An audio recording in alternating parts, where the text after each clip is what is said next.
always think, I don't understand my man. Because your level of understanding and intellect is far different. That's why you rather get someone 10 years at least above. That one you're going to feel commanded. Kadori no one for ango gashumba. Wayingira nyumba otekera nti anga daddy azze. Aba daddy abazze. There is that authority, there is that command. Kakati nze bwe nzija. Okay, Brian namulaba 10 years ago nga tuli baby embale eri wali engato zo ziri awo. You cannot. Women naturally abakazi bali ngenda kwogera ekigambo ekiri fana abakazi bali nga abaana n'embwa. You know you can tell a dog get out negana. Nesigana ngegira that time. Nga bweri. Naye ate wabawonga muni omusajja waka mu nyumba n'agamba house negenderawo. The same thing with children. You will tell your baby, Doreen, stop doing what it, and she stays what she's doing. The daddy now you get at just one. So I just walk in and I look at her and she does what mommy said. Namu abakazi eriyo, these places where you cannot submit. Ngati natural toja. Ngogenda kuweta a lot of grace for you to submit. A lot of grace. Kakati agobo jano gamba watch abasajja tebagaba sente. Abasajja batandise okutegeera most women are transactional in effort. Naye ate bangi struggling financially. Ninga limwe temusobola kukiraba. I have business to sustain. Nina okubeezawo business. Business yetaaga input. Nina okusasula abakozi. Nina bano bakazi workers nga mwami 10 omwezi. Kati nga gwe gyoyagala in one day ndabya ddala nti omwezi gwa kirina wange gonna ogulidde. Omwezi gwa kirina nga ogulidde. So I understand what you're saying. So kati gwolabira muvuka baba they're struggling with life. Kati n'otandika comparinga n'omusajja w'emyaka 5 yakola. Emitwalo 10 tezimuluma nnyo okuzikuwa. Because he's speaking from a plenty. Amanya nze Dr. Senjobe Richard. Tusinganibwa wano Mengo opposite ne Masengere oba Emengo opposite ne CBS ku luguudo oluyitibwa Hamukasa Road. Olwanjagadde twogere ku mukyula. Era oli bw'owulya ng'ayogedde omuvuvumira aba ategeeza mukyula. Gulimu ebirungo bingi, gulina laxative benefits. Omukyula ogwo gulina natural alkaloids, guyamba nnyo engeri gye gulina laxative benefits okugonza mu lubuto. Ffe twakolamu akakebe ne tukayita akasiya abatafuluma luno lweyo lwa mu lubuto kakuyamba okwera n'oba ng'ofuluma bulungi. Guyamba nnyo ku hania gwatawanyizibwa H. pylori. Kozesa amajani g'omukyula, funa akaddo gy'ogeekuliye ku Biva Organic ojja kuyambibwa. Akajani kana akakasiya kalungi nnyo kendeeza amasavu, embuto ennene, bonna ajja ku Biva Organic n'ogattako ne green tea. Ojja kuba okubya ebinyonyi 2 n'ejjinja limu.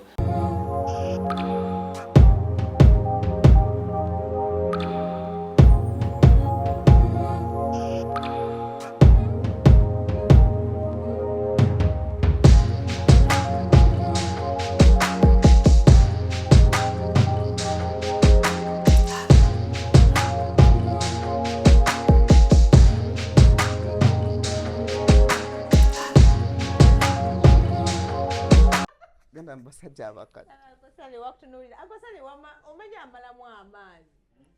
Omanyi bwangamba Eva ambulira naye bwamambulira naye ebintu byambulira sibitegeera mbu ssebo mbu kati nze ndi mukodo sigaba ssente abakazi babalabirira. So I'm like, so what is he trying to say? Ofuna emyaka gyo bw'oba oyagala bakuwe ssente funa abakulu ba Uncle Sammy. Bagashumba bajja okukuwa ssente. Bwatyo kyokka bamugamba mpe advice batuwa abali mu 30s olaba lwaki tetubawa kubanga fe bawala bato batuwa ssente kakati imagine nedasege tebatuwa kubakwana.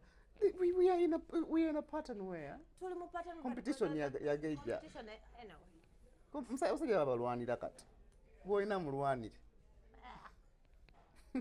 So kola ku mwana yataddeyo da video tugenda tandika otadde tugenda kwogera biki I wanted that topic in fact digesting zeko. Yeah. Send. Omuntu atakuwa sente, a man doesn't give you money. Why is it that most of these men abali mu 30s don't give money? Together. Rarely do you find them. Then yeah, tutandikira awo. Tandike. Hi. All right. Welcome to Love Life. Another edition on my YouTube channel. I'm Tadori Sasira Ella. I'm with the sex therapist BRYAN Nachos. Yeah. Today I look good, by the way. I'm I've never seen you in parenting. this parenting duties. Yes. Never seen you with this look. Sukula ngoli bought BRYAN. yeah. You always come ngoli more casual, more t-shirts. casual t-shirts, jeans. You know, I don't wear. Today I was trying to parent somewhere. Somewhere. Have you been? Lovely, how have you been? Not bad. Kulaba nnyo ku TikTok. BRYAN yeeyogeza. Emikwano gitubuuba.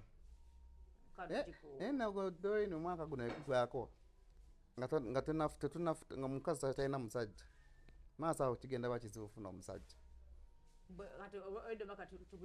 wentuusa December nga sinafuna musajja problem maaso awo tojja funa twaleeta ontiisa tojja funa nga lwaki sifuna BRYAN njafuna you just have to keep abasajja baliko competition kati ate nabo tebakyayagala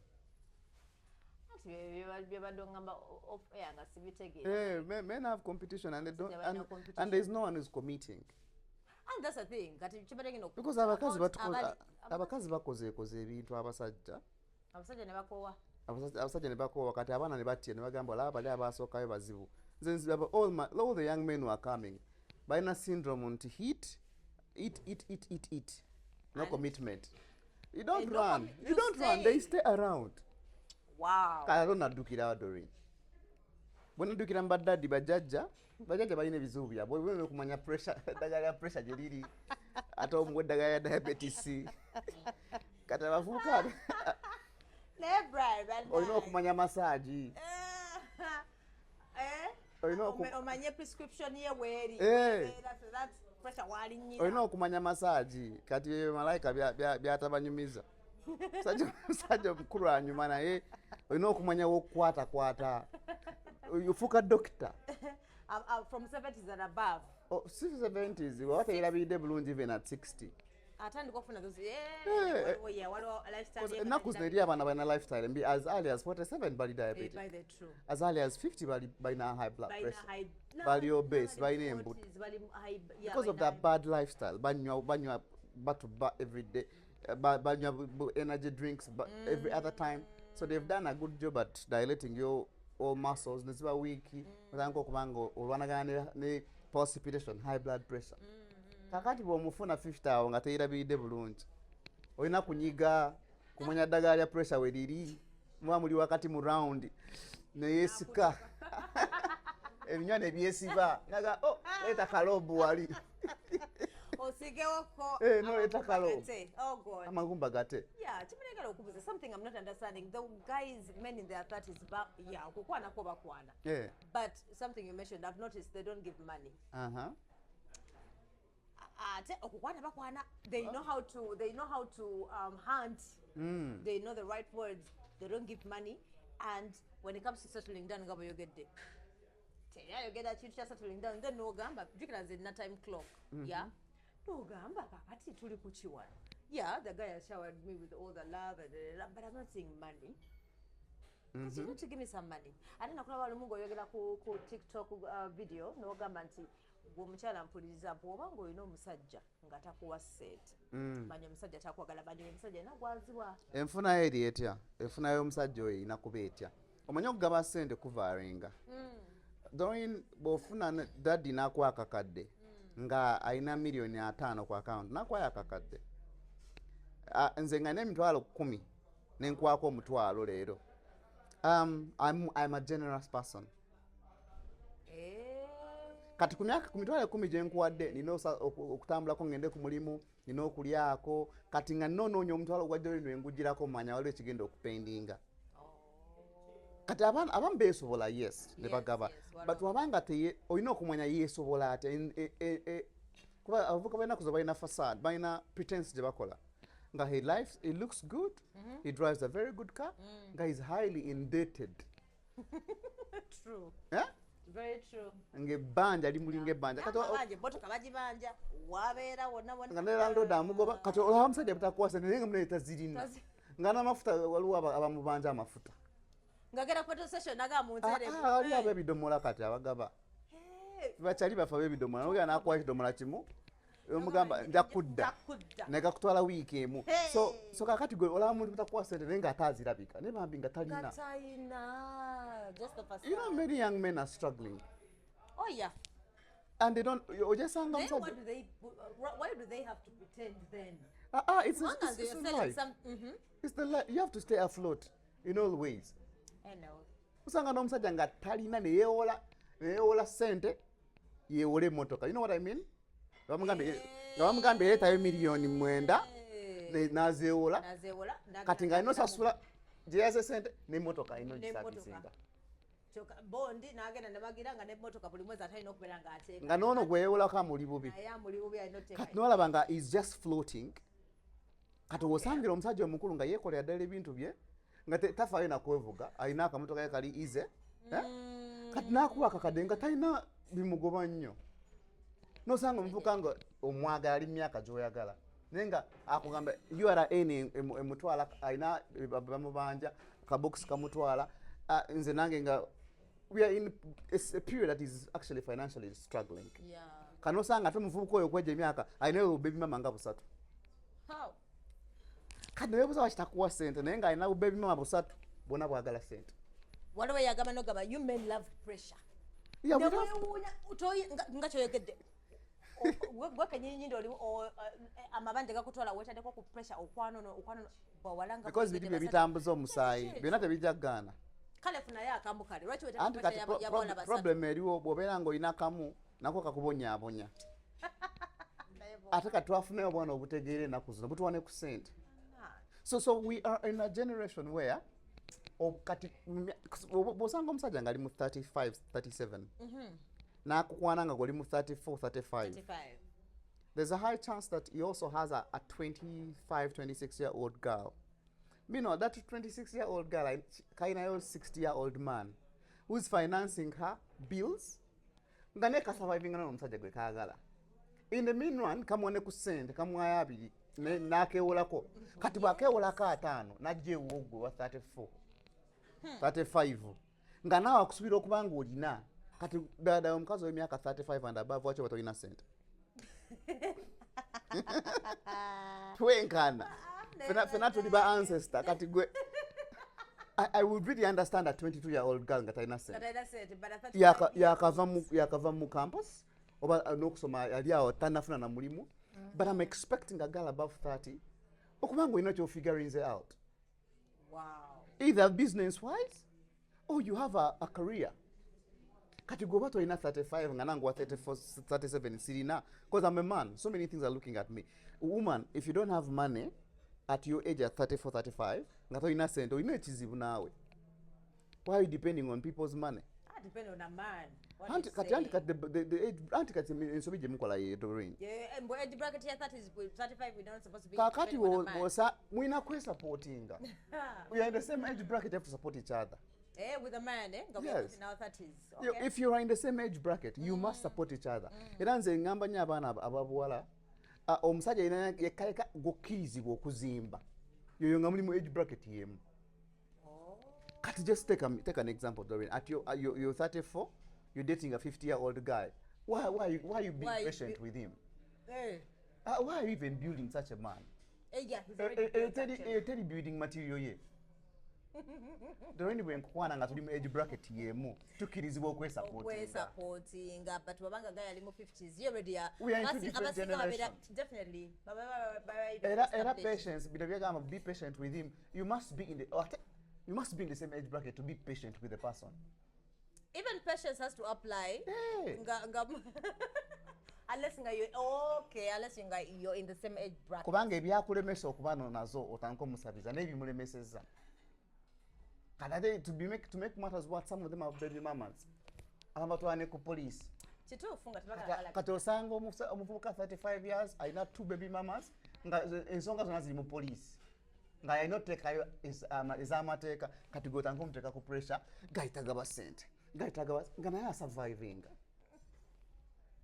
But I would understand if you complained, if you found a man 40 years and above nga you're 35 ng'omusajja takuwa sente, you're right to complain because you're in a different generation. 10 years generation is big for you to be patient with that money because a woman must be given. Yeah, true. naye kakati wembanga tuli mu age bracket yemu ate katuwacho complaining anti wali sente ebyazi kulemesa nange bizinnemesa. If I'm 30 and I'm with a 22-year-old girl, she has all the right. Has the right to ask you for the money. Because she's out of school. Why haven't you made money at 34? At 30, you have no money. That means you're a bad manager, bad at decision making. What were you doing at 25? Okay. I'm getting your point. Because most women have made relationships transactional. Yeah. And after failing at the transactional base, they start forgetting the things they never had. I've had so many younger girls who are dating at our times. Never to Ghana. Future.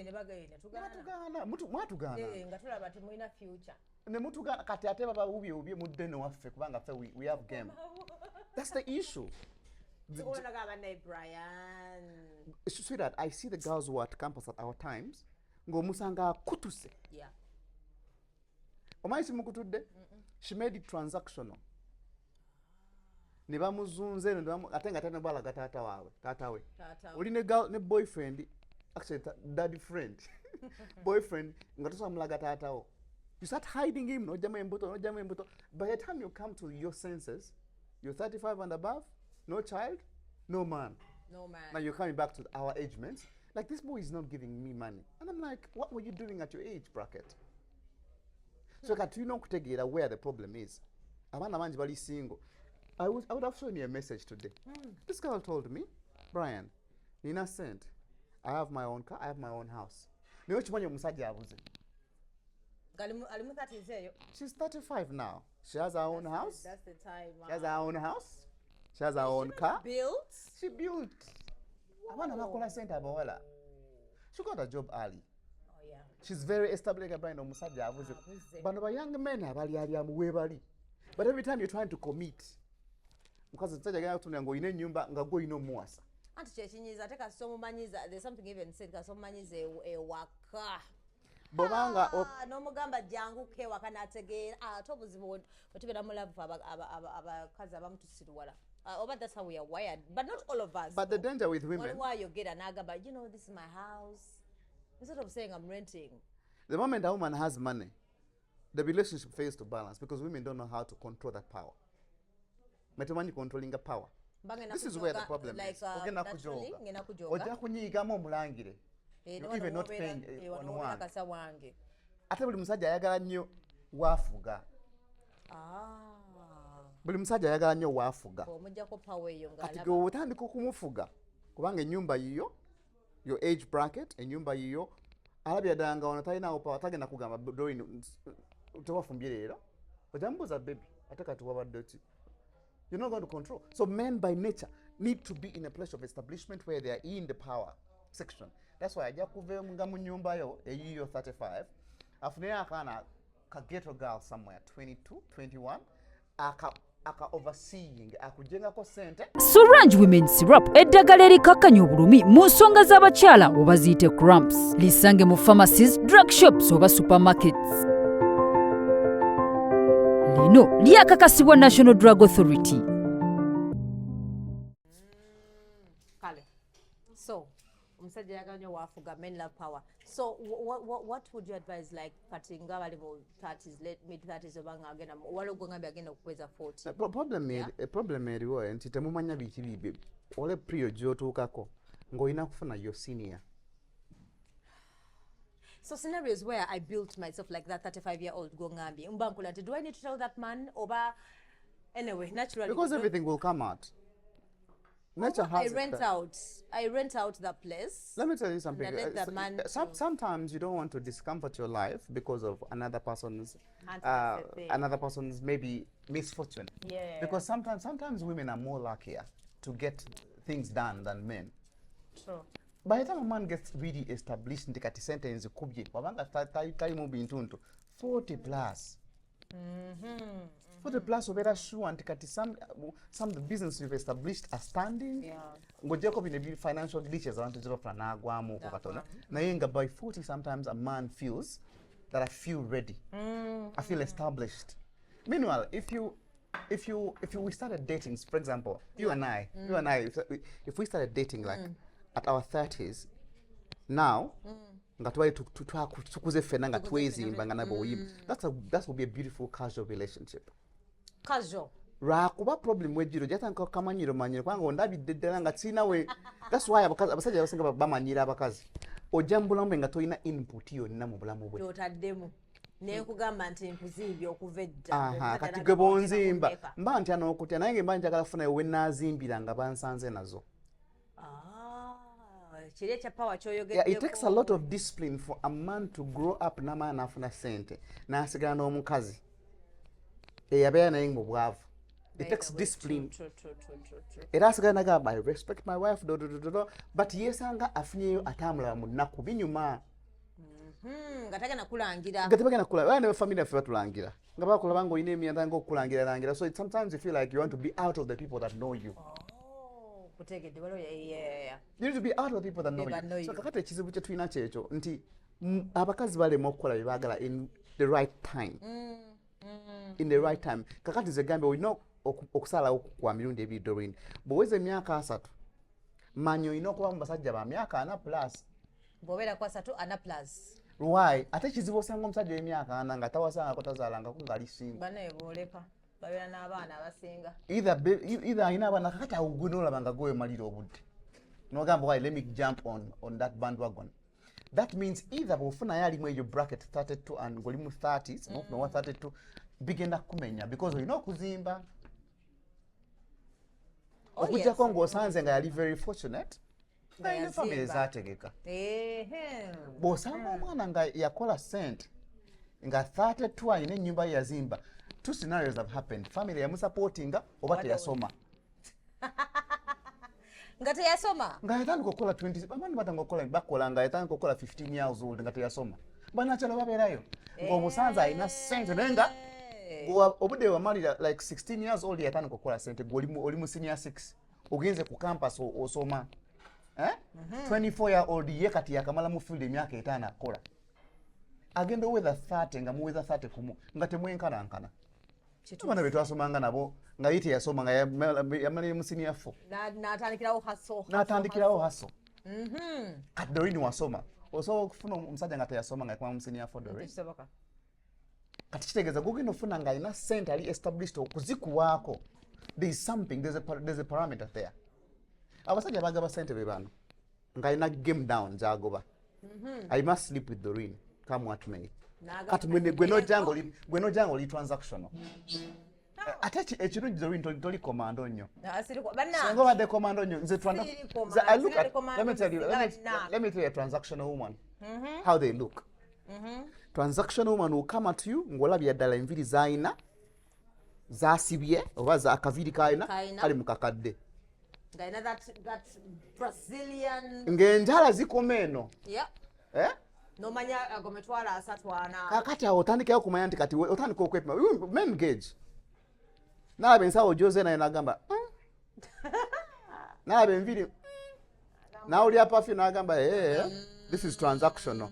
Kati oyo n'amanya kati ono si wakutwala waka wakukonamu bukwani kati ajjateekawo kati awajjateekawo kukonamu kulyamu kalipa ateme.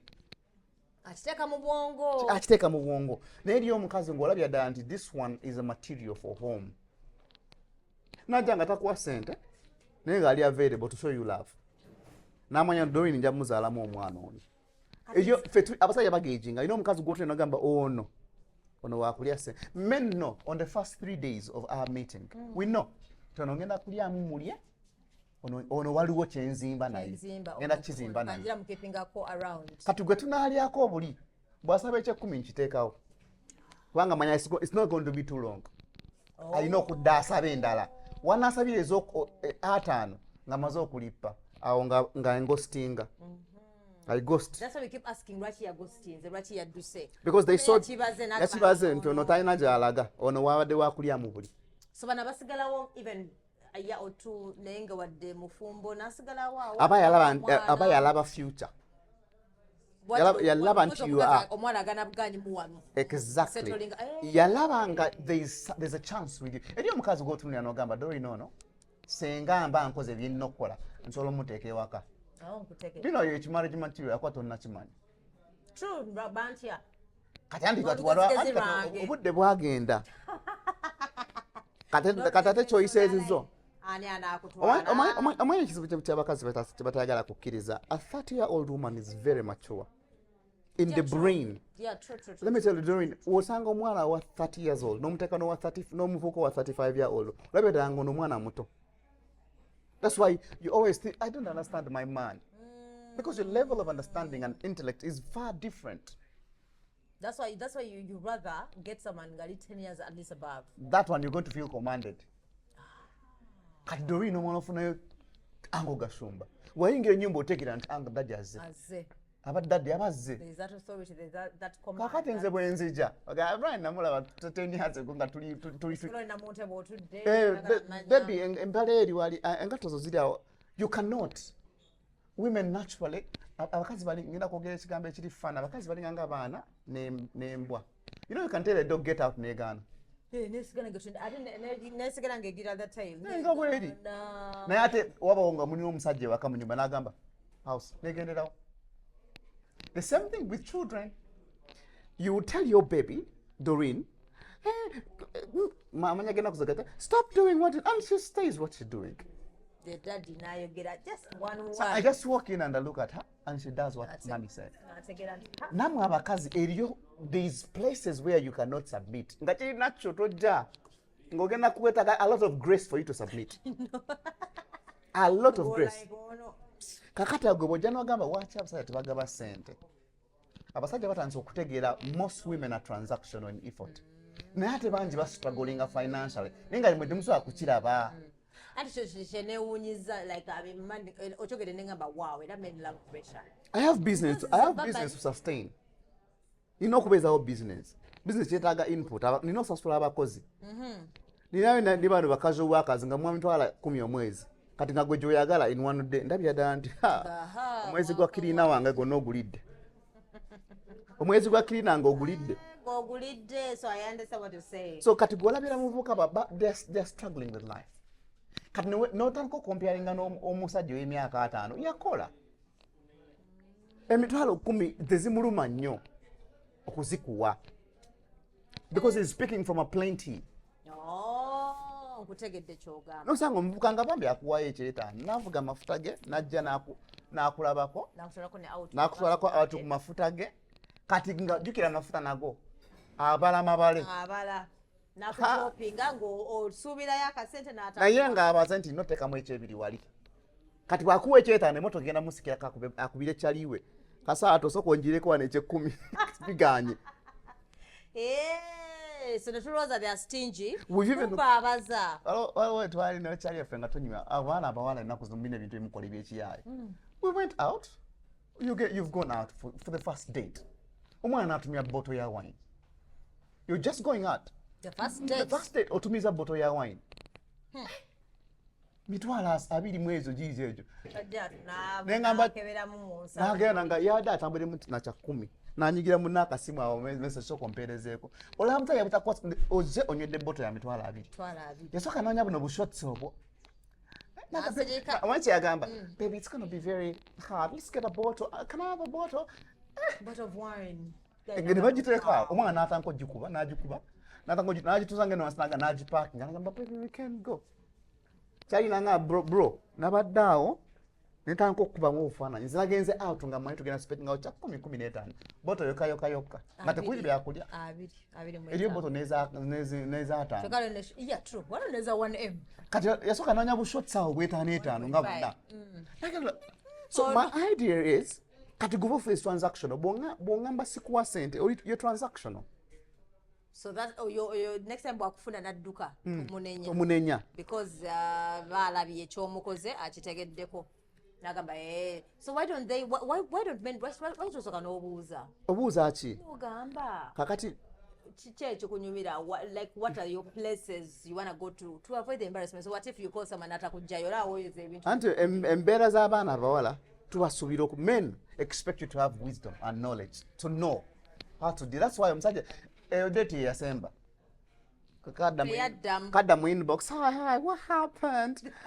Okay. Never met her again. Never. No sango mwana omwali naku zino. She's just you've talked, you've gotten a number. In the evening nafuna emergency. Ya Emitwalo ko. Waliwo yagamba naga mama you people. Just be careful. Banga chi whether someone no wechegene kwa ina ku sente have some grace ngabo okujjako Doreen omuntu nga omwadde ku kinanka n'omwa ku kinanka n'atakuwa yadde ekyetaano oyo ate abamukodomu bamukopikopimu waliwo abasiru we batyo at least ateekewo ezaka eboni kewanywedde kafolo myaka ajerebeza ekigambo at least oyo waliwo ka appreciation okabana we yakale bambi ya stride senga yakola omulimu awo wateekwa kubaawo. Giving should be like a transactional force. Kakati gwoba okoze eki ompaddeko nembala nti ngenda kuvuga amafuta nsasudde akafo wetugenze ka Ibare oba ka Old Trafford nkasasudde katwemala nenkutemera ekyetaano n'oyomba ezo zina nnyingi nnyo era zituluma waliwo abagaba n'ebinyanya nga kingi kale oyagala kumba meka ku bitaano taano nga ngenda ku dropping ewuwo. Anyway, it depends on which classes we are dealing with right now. Anyway, yeah. Wala joli nyane border nga nkwebiri ja border. Yeah. Ko border. So when we get relationships and money, there's so many dynamics at play. Yeah. Doreen we manya nti okola.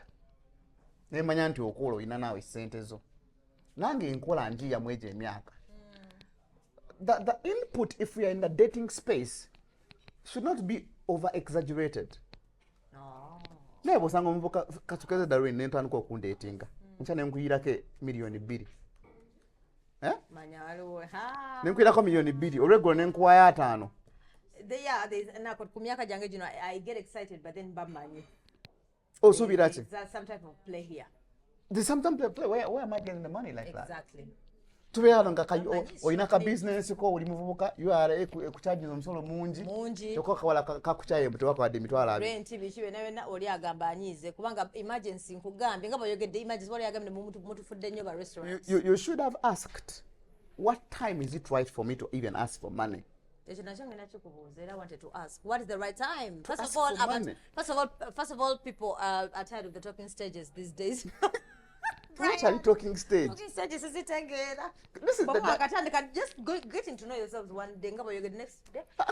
Nada byakali perfect tulipirawo. First day ngo omuntu omujjamu. I have issues. Sit down. Talking stage. N'abavuka batandise okwewola. Alabya Doreen alina sente naga baby waliwo emergency okumpolera akakadaawo. Bintu byange babikwata wano. URA ndi bubi. Naye nga ne URA teriyo oluusi nga baby mama eri URA. So the issue is when should you ask for money and how? That's going to be my next thing because now when and how? Twekwanye. Sinawa nakubikula ku July na. Though you have no right to ask me for money. You're kidding. Nga sina bikula July. I'm supposed to ask. Nga sina bikula July na. You're changing the game. When man kuwadde wiringire before July na. That's okay. Otegeera now. Kyengamba nina okuwaawo before. Okusaba. Okufulumya ekigambo nti Daddy waliwo ekiganyeemu. It has to be after. Daddy waliwo ekiganyeemu. Kati tulina n'obukodyo obw'okugyamu abasajja sente bupya bwe twazudde. Obukodyo weebuli. Naye ate nabo bugenda beera outdated. Eriyo omuwala waliwo omwana omuwala ye yapangululanga emmotoka ye. N'akuba ekifaananyi omupiira nga baguggyeko. N'agamba my mounting has broken. My shock is out. Shock ekubye. And the mechanic is saying simanya 500 or why bitch. Bakomando n'agamba girete wa makanika wange. Kankweleze makanika wange. Kaweddemu. No atawa bankoze mbele ngombeleza sente bazeko omupiira. So one of the things, when do you have to ask for money? That's what I wanted to ask. When you know the relationship has matured. Okay, when do I tell it's mature? Like how many? Do you even have a time frame? Yeah, there's a time frame for this is a mature relationship. Like when? Like 36 months? Well, no. When you can even talk freely. This is not about months. Eriyo omuntu gwosanga for a younger nga mwale makwatagana just mwiraba every day mulinga nga abatakirimu. Nosanga omuntu 1 month the vibe is so high. There's chemistry. Chemistry is all over you. You can comfortably talk about anything. Naye omusajja gobeera naye 6 months nga tosana muga awosula. nga you're not yet at that level. Oyo omusajja gw'osanga 1 day, 3 days, nga you feel comfortable to have him in your house. Oh yeah, very to visit you. You don't even have an issue with that. Kakati awo kati otandika okumanya maturity ezze. Bw'obanga omusajja yasaana ogamba otegera nti washevinze leero. You're getting comfortable with each other. By the way, I didn't whatever. No, that means you're comfortable. You're becoming comfortable. Also, later nakuyo. You're not even comfortable to go to the bathroom. Hey, no get to the bathroom. Kati anti najja nga temuli sukali. N'omufumbira akokulya. Omwala yangane Brian, abasajja bena kuza muli bazibu. Kai yangu ngamba I'm very hungry. I'm coming from work. I have a very busy day. Mwana ga nagula obukoko bwe n'afumba. Kamiru kalinga Emitwalo 3 awo. Gayi ngafuluma natamaya de 10. Naye ng'olidde emmere y'omwana wa muwala n'ebiri n'obirya. N'olya ebya kitchen n'olya n'ebya bedroom. Ate bagamba that is bad oba ofuna n'ebisiraani bagamba mufuna n'ebisiraani nno nga nayagadde okusaba nengaba please Brian asiraane leero n'ogikubamu oluyipa Brian ono atampa ku ssente.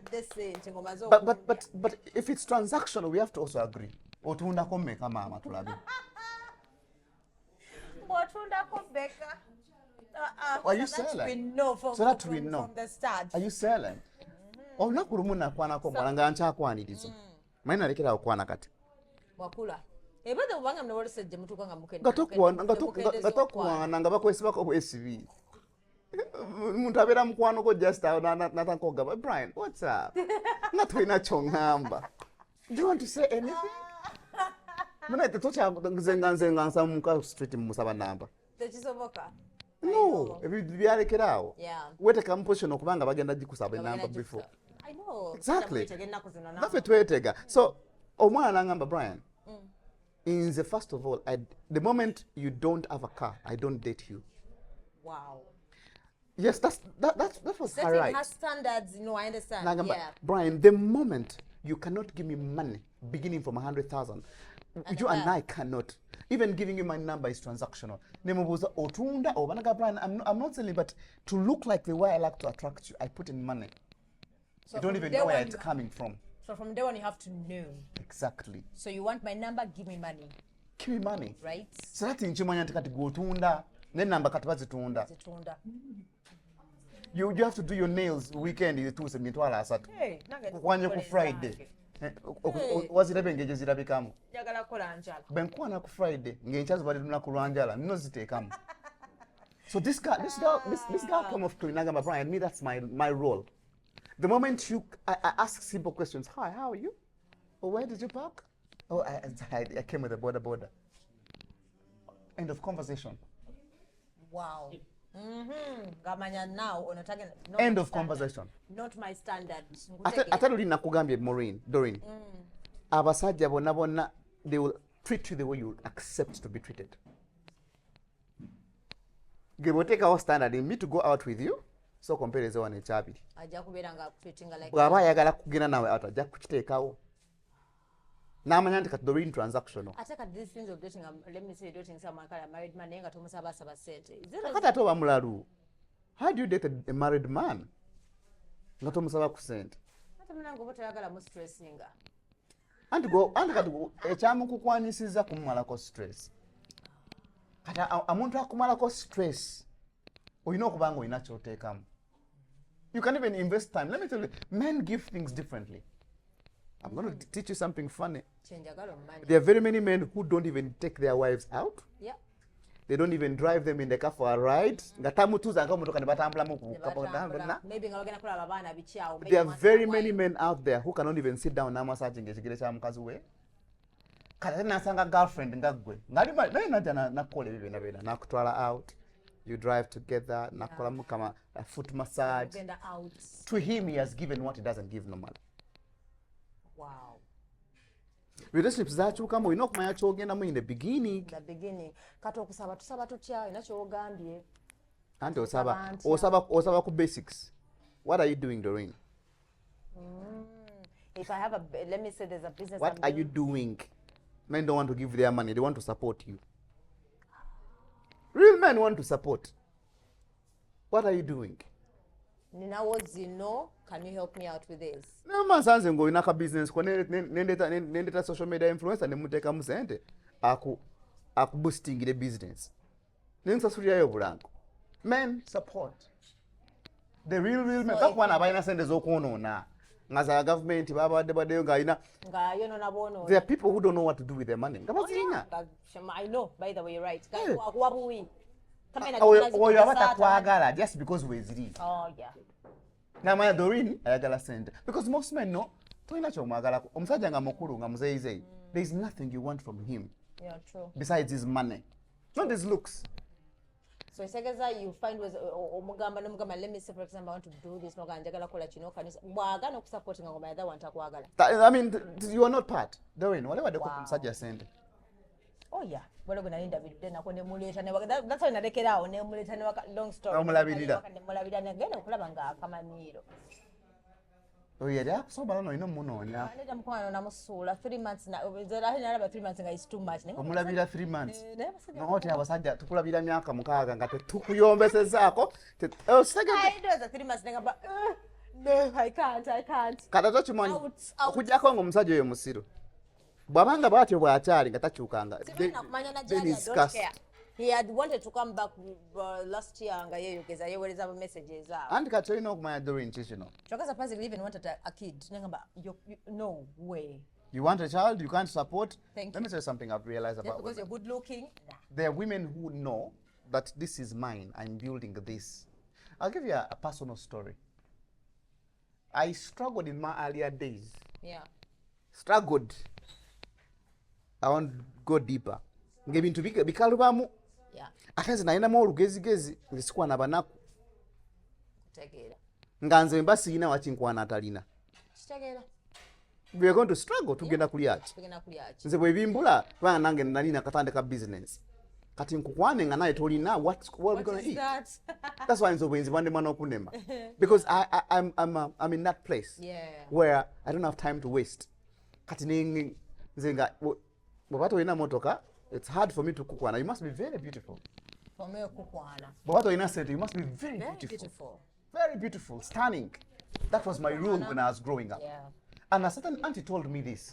Naga Brian mwana, oli site boni. You don't come from a very rich family. Yeah. Your family is not privileged.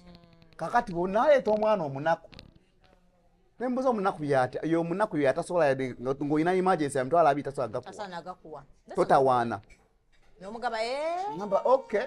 Kati God and God made it easier. Nze sikwa nanko mwana munaku. That's nice. Saba funanga.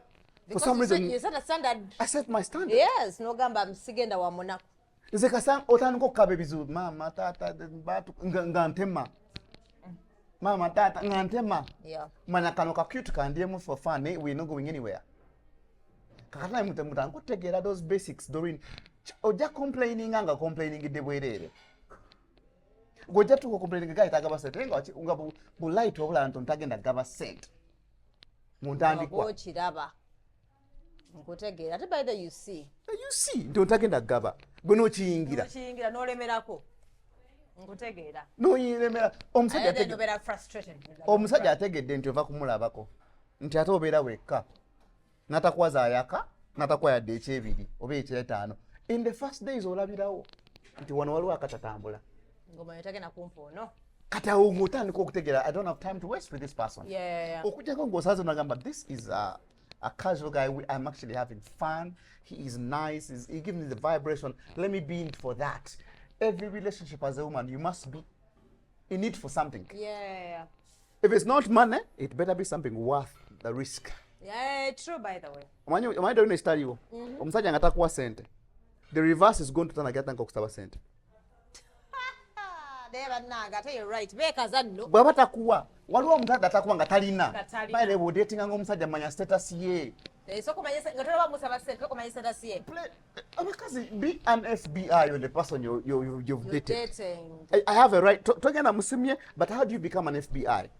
Otandikira ku bintu ebimu etolodde bakwano beba. You know talk about obayita mbona bonna background check. Otandika okumanya do I go on or not? Abaana abala babakwana leero. Ngokimanyi ne gaye motoka jafuga tolina kimanya nti motoka si ye yajewola. N'otamanya nti nowe asula siwa wakulimba bamusuza naye ng'alabika bulungi. Yeah. N'obeera mu leso n'ofuna n'olubuto. Ogera gaye takwata masimu. Otegera nti ne motoka teyali ye. Otegera nti ne wasula wali wapangise ate bamugowawo rent yabula. Katolanga go watch them. So if you played detective, you make your right judgment. Yeah. Ask the direct questions. How much do you earn? Do you work? Yes, I work. You earn good money? Are you comfortable to take care of your life? But he's nice, he's cute. Oh my God, I feel butterflies. Oh. He has a nice car. No abazinanga nice car. Manya sosi motoka. Usano kebera kugundi payment. By the you can. I've never even done that. Eri manyaga mulala. You're right. Bwebanga nkadde kadde you start knowing. Yeah. Kosa kusanga musajja nga avuga emotoka mpya naye nga etali manyagi. Bwebanga kadde you can understand people buy cars from others. Yeah. Kai najani emotoka mpya mbisi. Bunambo bupya. Nenge limanya malala. Limanya malala. You're right. You're good. Taxi njera bideba. Third party. Third party. Tunako. Kubera ke erinya. No, omusajja omukulu naye ngendaga muntu. Sorry, his mobile money number is not registered in his name. It's irresponsibility. Irresponsibility. Very irresponsible. Hey. Oh Lord. Mini tana nandaga muntu. Taina nandaga muntu. A simple thing like that. So kati bintu go tandiko kati wotanga batakuwa sente otanga okuyomba. You are the problem during. I understand. Did you do the background? Why were you in it for the relationship? Checha akutwala relationship. Yeah, kuzimba to marriage to have fun. To have fun. Okay. But when they are leading to marriage, we are going to grow together. Yeah. Though you have no right to ask if I'm 37, you're 35. That we're dating, let's support each other to grow. Cordially support each other to grow. Because we are building our relationship. When I'm 10 years older than you, I'm supposed to be. You don't have to support me. You must understand me. Don't support me. Understand me. Katogena zimba checha neme 10 years ago. Never dage bukabaka. Kati the relationship problems ensange singizimu. Fe tuziretera. Bitandika tubiraba. Ate bade oli mutufu. We overlook things like, oh, bidaba, no, then at some point you start consoling yourself. No, you even talk to yourself like, no, I think Nzene echancha n'abakazi abasinga eddanga nkyakwana mazima. Ngobagamba mazima ngobagamba this is me, this is what I have, this is what I can afford. Truth. Oli nagamba nasigana musabola. Ye n'atema asobola n'asigala era n'abafuna abasigala. Nze natwala ng'omwana ewange nga temuli ntebe. Nga muli mu kitanda kyange naye nga ddiiro bweriri. Nga I have a beautiful bed, Doreen. That was my first investment. Right? Good bed. I also love a good bed. But good bed was a standard. So you come to me knowing what I can afford. Nenzija Emitwalo esatu nenjiteka ku table. Lero kiganyi. N'oziraba nti ziri esatu. Katubeera fair ogambe gayi talina mmere waka. Kaya kakusigaddeko kali mu sound naye akaddewo esatu. Bw'oba toli muzadde twala esatu gyo gende oleke gayi ng'ali mu nzikiza mugende. Bw'oli muzadde oyinza n'okugamba today it's okay babe. Baby it's okay because it's a growth thing. Naye kati ndi musajja mukulu bwe nfuna akaana aka 20. Bambi baby don't understand me go. Don't understand me. There you go. It's failed. It has got it's not working. Yeah, unless you like me for me. Yeah. But if you love me for me and you start complaining about money, go in mu kintu ekikyamudoring. Kutegedde kati. Kyekyakuleese. So you have to know from the word. What am I in it for? Exactly what you're. Okay, Brian looks good. He looks a good man. I think I'm going to build something great with him. Let me build with him. Onsanze ndi mu byange. Onyumiddwa ka sexy kange. Onyumira vibe yange. Kasoko sigalire ku ebyo mbasi nakuwa sente. Bwe mbasi zikuwa nga nzina kiralamu. Gwe no chimanyi teri musajja mukodo. That's why I was like, they don't touch kubuza like. Teri musajja mukodo. I thought about it nenyiga n'okunyiga meanwhile. Ngamba teri musajja mukodo. Si butakwagala teri musajja mukodo. Oba tonafuka worth his money. You don't deserve his money. Obukodo kyeki done nembanku wa mutwalo nga gwe nsobola obusi bukodo. Banku wadde. Naye obukodo bwe bunonga yadde n'omutwalo takukuwanga. Nze ina wakabukazi Brian omusajja oyo ne oba oyagala ssente tazikuwa. Ne bw'ojja ne boda asasula boda. Ne bw'ojja ne Uber asasula Uber. bebo nakutala out yena asasula buli kimu kimulide na biru n'agisasula ne mufulumawo n'asasula n'akaboda mmeka n'abagaininga ne boda ekutwala n'agamba supermarket oyagala muki n'akubagaininga ne boda ekutwala naye mukama katonda ate yaba mukopi kituufu. That's simple. No more shopping list. Ngene ko badega coffee sako. Na agya na abikuleta bina pata na abitekawo. So that's oyo mukodo. Mukopi. Kati that's why we have to understand the difference between bukopi obukodo no butagale. Kutegedde. Ndio ino chimanyi nine mitwala 5. Bemasa kuwa mitwala 3 ku mitwala janga 5 mba muzibu. You're not worth my money waliwo kitatambula. Kituufu. Just there, just placeholder. Eriya mundu atakuwa sente nga bambye chimanyi tazirina. He's struggling. Ali mabanja nenga tazina. Teri musajja mukodo. Olo mwana mukazi yeteka bayina musajja nzanne mbye musajja obukodo bwa nimuga si mukodo. Ngeno nonyeza ku musajja nga ina nomungala ali mu apartment wana echanja. Same man. That's why most people say osanga omukazi omusajja owewaka. Ne motoka tajina alabika bubi tererera nenga ina side dish ina life. She touched the right note. Kati osajja mukodo yo? Just touching the right note. Oyo si mukodo ali mu kikote kyamu. Oli mukazi geri ebulamu wansi. Masanafu. Ka room 2. Namba 2 side chikali chanja. Ali mu apartment. Yo. Do you know what I mean? That means you're not worth his money. There's something that is not telling. Na dalango ochimaya musajja beteka ku pressure. Ni yewole motoka nga jewolera mukazi. Nagamba njasa obuzigena kutwala emyaka njasa sasula. Nga yewolera mukazi? Kituufu ne batanga wanga akyasa. Nawo ino okumanya lwaki siweebwa. Oyina kidibo ki oyita kujja tunawe ku kyogo mama. Nogenda kimpa akubanna. Sometimes it takes either sisaba but mama I'm like wanange ne wankubadde kale tumanyi siba angels but mama I'm like waliwo nga mwezi gumunga batandise domuwa abana nga tebanda mukwana bamukwanisa sente namba namu akapulanga mulimwe akakadde mulimu business card call me on that number nga just kukwana ne bakuwa namala nomuwa whatever enda sigana nga muwa eryo omwana gebakisa mukisa nawe ino kwetega sometimes obutaweebwa oba weeteka shield bakwambaza katugeze mu spiritual katono because let me tell you the world is spiritual. Oh, the world is spiritual. Very true. You can go to ask for a job ne bataguku nga wasoma nanye ne bagwa atasoma. It's the same with these things of men not giving you. Spiritual. Ndago kwano batayina bikaseera. I know. Abatayina ebakwana. Looking native but bayina teba bayina takuwa. Pe, gwe kizibu si musajja site kizibu. Eriyo mukazi akuzibwa ndiro okuwa. Kati mwe nguliyanga ekikulwanyisa tomuwa. Togeza nozimuwa. Nga togeza. Tomuwa nga abayagala azikwa. Let me tell you the reason. You know what's funny? Have you ever gone to the streets? Yes. Omukazi najja nasaba no gala ono enda bram. No nyiga. Omwana nasaba no muwa wuya. No mwana sente no muwa no mugaba nawe kuemikisa. Happily. So that is the dynamics. So kati into your send nayo kanyinzo wago kizibu. Spiritual. It is a spiritual thing naba kuchogo jangu tukwe kuchogo nabeko omanye nawo nafuna. Sagera. Eri abantu nga ina kikirani busirani. No kana kola kajja kawale gabani tulina gaya tukwana fena in a group. Bali aba wataano ye gaye musajja mukuru mwono nefu ye tafayo gani gwe baseko same group of girls. Anga bana musajja olinze simanyi nze gwasinga n'okwebaka konno.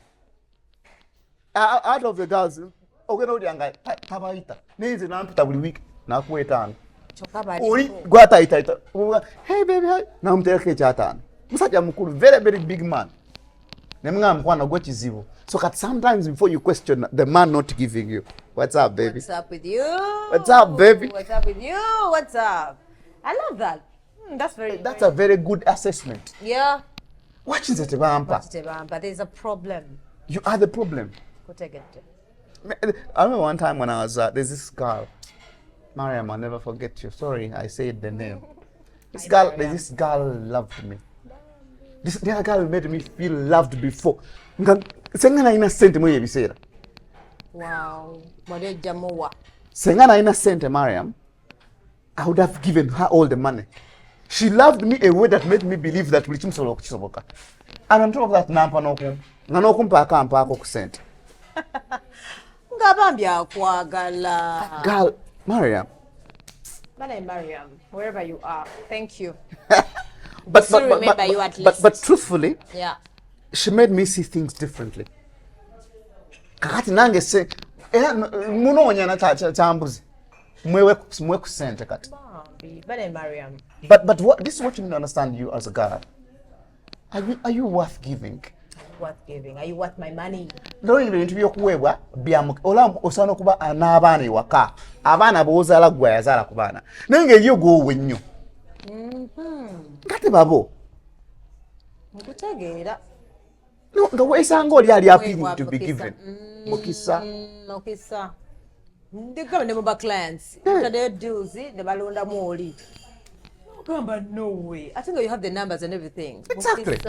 Mukisa kati awo olina okukwatiramu mukyogo nabe kandi because spiritually giving and receiving, even the Bible is clear about that.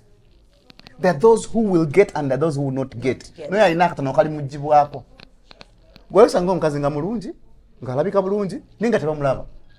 Nga tebamulaba kati bugamba gwe n'otabeera na muntu kukweta nga tebamulaba n'osanga nantugutu ng'alinga ng'akamonde nga shape ya kamonde nga bamuwanga n'alina mikisa wuuyo bufuubo wuuyo yinugamba but what's the man what's up so I understand spiritual kati mwabali ate kati Dorin mwabali mu limelight tatefe banna mwina agaaso waliwo agaaso agabatunuulira ne gaba hema okema n'okumanya hema ajja kutuukayo nga neba kusoso kati gwe nakwetereza munna mwabali mu limelight you in the spotlight olaba nga eri ebikuyitako nga tebyandikuyiseeko banna even drink to that n'obeera n'omwana ne bamuleetera $10,000 kwata $10,000 nakyogeddeko yeseriyo ate sente zizo nnyini twabadde twogera wano with someone waliwo babadde $10,000 then mugamba okimanyi right now I just need that money to finish whatever I'm doing and I'm like how can they give it to such a person? And guess what? You've been around before her. I think there's an issue.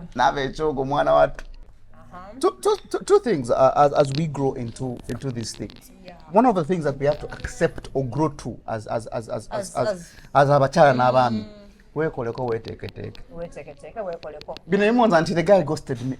Nkwana akantu tekawooma tekakumuka. Funa kufollow me. Wera tekawooma. Lwaki omuntu ali akantu kamu n'atata? N'adata by the way. Modorino wali ogenzeko mu restaurant oli akamere nga kalungi customer care nga nnungi n'otaddayo.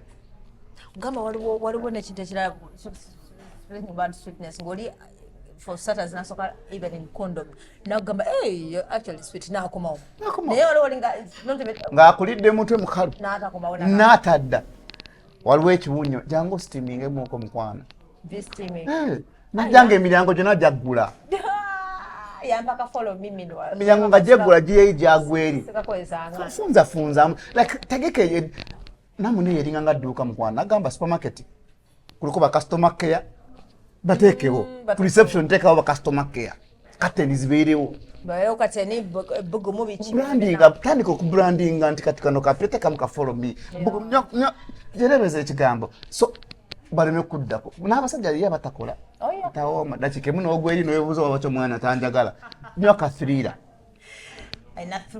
because but one thing I've realized every relationship or sex problem can be fixed.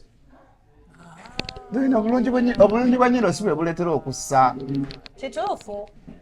Take care of yourself. Take care of yourself. That's the most important bit. Everything God gave you can be panel beated.